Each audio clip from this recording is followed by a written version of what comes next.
70 না সরি 65টার মতো বিক্রি করে ফেলছি, আর প্রায় 30-35টার মতো আছে। আর ওই এই যে মোটামুটি এইগুলা এখন কোনো প্রবলেম নাই, আলহামদুলিল্লাহ ভালো আছে। তো এখানে আছে আমার যেই প্যারেন্টসগুলো আর কি আগের, সেগুলাই আছে, ডিম যেগুলো ডিম পাড়ায় আর কি ওইগুলা।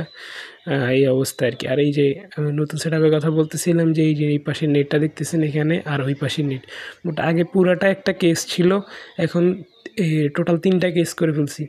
ওই পাশে এই যে এই পাশে একটা কেস, এখানে শুধু বড়গুলা থাকে, এই একটা কেস, এখানে 4 মাসেরগুলা, আর ওই পাশে আরেকটা কেস। ওইখানে আমার যে বাচ্চাগুলা রাখছি, এই যে নতুন বাচ্চা হয়েছিল যে দেখেছিলাম আগের ভিডিওতে, সেইগুলো আছে। আপাতত এখন ব্রুডিংয়ের ইয়ার ভিতরে আছে, এখনও এগুলার বয়স প্রায় 25-26 দিন হয়ে গেছে।